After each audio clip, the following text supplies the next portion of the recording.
So, good afternoon to everyone. Good afternoon all. Welcome to in our Ayurveda reality channel. Okay. So आज हम start करेंगे हमारा next topic that is आहार विधि विषयायतन और आहार seven के नियम। ये दो लास्ट टॉपिक बचे हमारे आहार चैप्टर के। ठीक है। सो हम देखेंगे, सबसे पहले देखेंगे हम आहार विधि विशेषायतन और आहार सेवन के नियम। तो आपके सामने दिख रहा होगा कि आहार विधि विशेष आयतन। ठीक है। सो आहार में आहार विधि विशेष आयतन मतलब कुछ घटक, कुछ प्राकृतिक घटक जो हमें खाते समय ध्यान में रखना होता या हम खाने को पहचान सकते हैं, उसके खाने के वैशिष्ट्य कुछ कुछ खाए हुए पदार्थों के वैशिष्ट्य हम इस आहार विधि विशेष आयतन से हम हमें देखने को मिलते हैं। ठीक है। और फिर हम देखेंगे नेक्स्ट, हम देखते हैं एक एक आहार विधि विशेष आयतन को। ठीक है। अब एक एक आहार विधि विशेष आयतन को देख, दैट इज पहला होता है प्रकृति, दूसरा होता है करण, संयोग, राशि, देश, काल, उपयोग, संस्था, उपयोक्ता। मतलब 8, ये 8 आहार विधि विशेष आयतन हमें देखने को मिलते हैं हमारे आहार। ओके। तो ये हमें याद रखना होगा। यहाँ से आपको क्वेश्चंस पूछे जाएंगे, डायरेक्ट आपको ऐसे के पूछे जाएगा आहार विधि विशेष आयतन का सविस्तर वर्णन कीजिए। ठीक है। तो आपको हर एक मैंने यहाँ पर शॉर्ट में वर्णन किया है, बाकी आपको नोट्स में थोड़ा डिटेल में देखे रहेगा। ओके। सो देखो, तो सबसे पहला होता है प्रकृति। ओके। सबसे पहले क्या होता है प्रकृति। ठीक है। अब आप सभी को पता है प्रकृति क्या है। अब प्रकृति में क्या बताया गया कि जो द्रव्य का स्वभाव है उसको प्रकृति कहा गया है। जो द्रव्य का स्वभाव होता है उसे क्या कहते हैं, प्रकृति कहते हैं। ठीक है।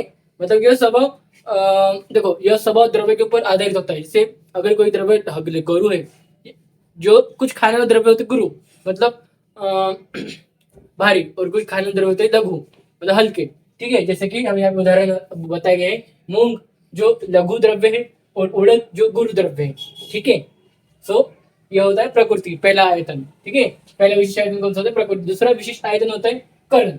ओके। अब करण क्या है, द्रव्य पर संस्कार कर गुण को बदलने का, द्रव्य पर संस्कार, द्रव्य का वो संस्कार दिखलाता है, द्रव्य के संस्कार को दिखलाकर उनके गुण धर्मों को बदलने वाला कौन होता है, करण होता है। दूसरा घटक करण होता है विशिष्ट आयतन का। ओके।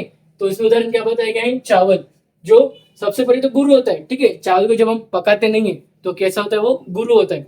ठीक है। जब हम उसको पका देंगे पानी वगैरह मिलाकर तो उसका जो गुण है वो बदल जाएगा, मतलब गुरु से वो मृदु बन जाएगा, मृदु चिपचिपा। ठीक है। गीलापन। ओके। तो ये बोलता है हमारा करण विशिष्ट आयतन।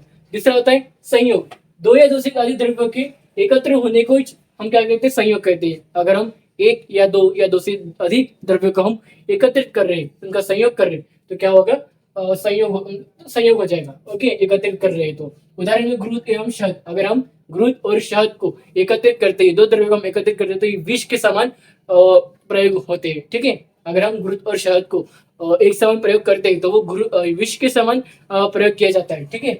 फिर चौथा होता है राशि। राशि की अगर हम बात करें तो भोजन में रहने वाला आहार प्रमाण, भोजन में कितना प्रमाण है आहार का, उसको मानेंगे राशि। जैसे कि रोटी, चावल, दाल, इसमें कितना रोटी लेने का है, कितने चावल में कितना प्रमाण देने का है, और कितने प्रमाण में दाल लेने का है। ठीक है। फिर हम बात करते हैं देश की। देश मतलब निवास स्थान को ही देश कहते हैं। ठीक है। जो द्रव्य का कुछ, हर एक द्रव्य के अपना अपना एक निवास स्थान होता है। ठीक है। सो उसको हम क्या बोलते हैं, देश कहते हैं। उदाहरण शीत प्रदेश में मिर्ची, जैसे हमें शीत प्रदेश में हमें मिर्ची खाने को मिलेंगे, मतलब उसका एक निवास स्थान हो गया शीत प्रदेश, क्योंकि शीत प्रदेश में हमें एक प्रॉपर ओरिजिनल मिर्ची खाने को मिलती है, हरी हरी वाली। ओके। फिर हम बात करें नेक्स्ट काल। काल यह नित्य होता है या अवस्थिक काल, हमने पदार्थ विज्ञान में पढ़ा है। ठीक है। काल में तो उसके उदाहरण है उष्ण काल, उष्ण काल में शीत पदार्थ वगैरह वगैरह। हर एक काल में अलग अलग पदार्थ हमें खाने को मिलते हैं। ठीक है। ये हो गया काल। फिर हम बात करते हैं उपयोग संस्था की। ठीक है। भोजन ग्रहण में जो शास्त्रीय नियम होते हैं, जब हम भोजन करते हुए जो नियम होते हैं। ठीक है। जैसे कि उदाहरण में क्या बताया गया है कि भोजन करते समय बोलना नहीं चाहिए, भोजन करने के आदि भोजन करने के पहले हाथ धोना चाहिए वगैरह वगैरह, जितने भी नियम है वो सब उपयोग संस्था में आते हैं। मतलब भोजन ग्रहण करते वक्त जो शास्त्रीय नियम लागू होते हैं। फिर उपयोक्ता होता है जो आहार सेवन करता है, उपयोग मतलब हम, मतलब व्यक्ति या उपयोक्ता जो आहार का सेवन करता है। ठीक है। जैसे उदाहरण बात करें, कुछ व्यक्तियों को तीखा पसंद है, कुछ व्यक्तियों को मीठा पसंद है, कुछ व्यक्तियों को ना ज्यादा तीखा ना ज्यादा मीठा पसंद है। ठीक है। तो ये हमारे 8 आहार विधि विशेष आयतन जो आपको याद रखने के और आपको एक्सप्लेन कर जाना चाहिए विद एग्जांपल्स के साथ। ओके। वेरी वेरी इंपॉर्टेंट है ये। ओके, आपके exam exam point of view से। तो हम देखेंगे आहार सेवन के नियम। ओके, अब आहार सेवन के नियम पूरे 10 आहार सेवन के नियम बताए हैं। ठीक है, पहले हम लिख लेते हैं आहार सेवन के नियम कौन कौन से 10 है, फिर हम पढ़ते हैं एक एक नियम को। ठीक है, चलो आहार सेवन नियम। ठीक है,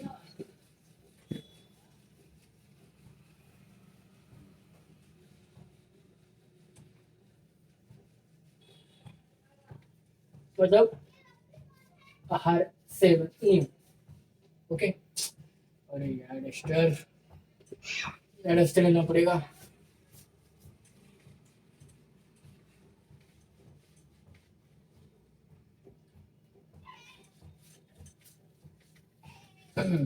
चलो आहार सेवन नियम। आहार सेवन के नियम। आहार सेवन के नियम। ओके, पहला आहार सेवन का नियम है उष्ण भोजन लाभ। आपको एटलीस्ट इनके नियम तो भी लिखने आने चाहिए। अगर आप उनको इसमें नहीं नहीं कर पा रहे हो तो एटलीस्ट के नियम याद रखो। उनमें से नियम 10 होते हैं। ओके, पहला होता है उष्ण भोजन के लाभ। उष्ण भोजन के लाभ। उष्ण भोजन के लाभ। दूसरा होता है स्निग्ध भोजन के लाभ। दूसरा होता है स्निग्ध भोजन के लाभ। और तीसरा होता है दैट इज मात्रावत भोजन के लाभ। मात्रावत भोजन के लाभ।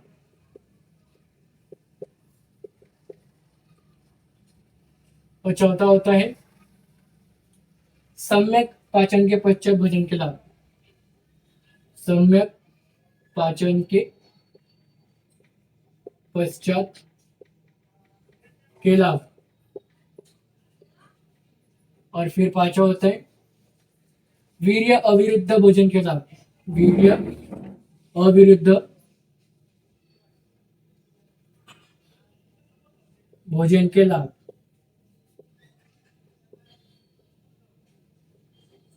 छठा होता है उपयुक्त स्थान पर भोजन सेवन के उपयुक्त उपयुक्त स्थान के भोजन के लाभ। यहाँ पे सबके लाभ ही बताया गया है, लाभ ही जानने के हमें। ठीक है, शॉर्ट में। सातवां बताया है अतिशीघ्र भोजन के दुष्परिणाम। अब दुष्परिणाम आ गया। अतिशीघ्र, जो अतिशीघ्र भोजन करते हैं दुष्परिणाम कौन से? दुष्परिणाम। ठीक है, और आठवां क्या है? अत्यंत विलंब से भोजन करने के दुष्परिणाम, जो बहुत धीरे धीरे खाते हैं। अत्यंत विलंब करने से भोजन के लाभ। और नौवां होता है एकाग्र मन से एकाग्र मन से किए हुए भोजन का लाभ। एकाग्र मन से किए हुए भोजन के लाभ। और 10वां नियम होता है हमारा अनुकूल भोजन के लाभ। अनुकूल भोजन के लाभ। ठीक है,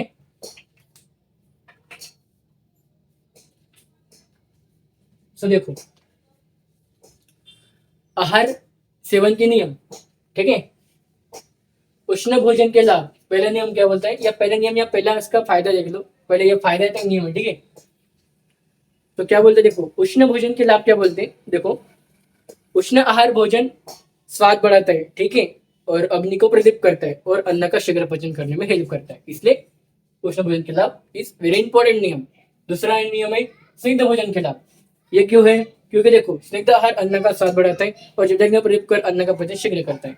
सो स्निग्ध भोजन के लाभ भी इज वेरी मोस्ट इंपॉर्टेंट नियम। ओके, फिर मात्रावत भोजन के लाभ मतलब कि मतलब देखो हमें उष्ण भोजन लेना चाहिए, स्निग्ध भोजन भी खाना चाहिए, लेकिन उनके काल के अनुसार, उनके देश के अनुसार। ठीक है, जैसे कि हमने इसके पहले पढ़ा है आहार विधि विशेष आयतन के अनुसार, विशेष आयतन में। ठीक है, तो मात्रा भोजन के लाभ क्या बोलते हैं कि अगर हम मात्रा भोजन करते हैं तो क्या होता है, लाभ क्या मिलता है हमें। इसमें क्या होता है कि किया गया आहार वात पित्त कफ को प्रकोपित न करते हुए आयु को बढ़ाने वाला होता है। तो वो वात पित्त कफ दोषों को बढ़ाएगा नहीं, तो दोषों को, ठीक है, उनको उन्हीं के साम्यावस्था में रखेगा शरीर में, लेकिन अपने आयु को बढ़ाएंगे। ठीक है, फिर समय पचन के पश्चात भोजन के लाभ, पचन के बाद, पश्चात, पचन के बाद। ओके, जब भोजन का भोजन के पचने के बाद कौन सा लाभ होगा। जैसे प्रथम, अगर जैसे हमने सबसे पहले जो ग्रहण किया वो आहार होता है, समय पचन के पश्चात दूसरा आहार लेना चाहिए। ठीक है, जैसे पहला आहार का पचन हो गया तो हमें दूसरे आहार को खाना चाहिए। ठीक है, क्योंकि अजीर्ण अवस्था में भोजन करने से अपक्व आहार रस में नवीन आहार रस मिश्रित हो जाता है। ठीक है, फिर क्या बोलता है, वीर्य अविरुद्ध भोजन, जीन द्रव्यों के वीर्य परस्पर विरुद्ध नहीं है। देखो जीन द्रव्य के वीर्य, ओके, वीर्य मतलब उष्ण या शीत, जिनके वीर्य परस्पर विरोध नहीं है, मतलब जो द्रव्य के वीर्य मतलब डिफरेंट नहीं है, सेम है। ठीक है, ऐसे द्रव्य से युक्त भोजन को ग्रहण करना चाहिए।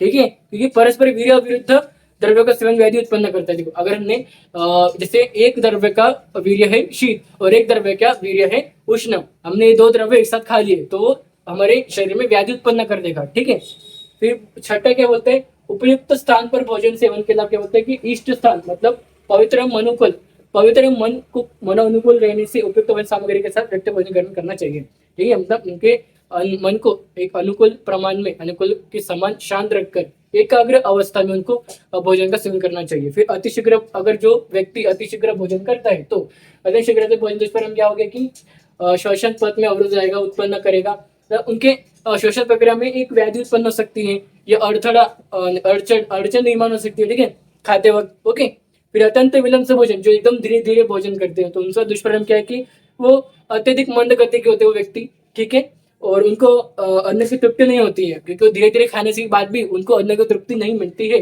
उनको अधिक मात्रा में भोजन ग्रहण करना पड़ता है विलंब से।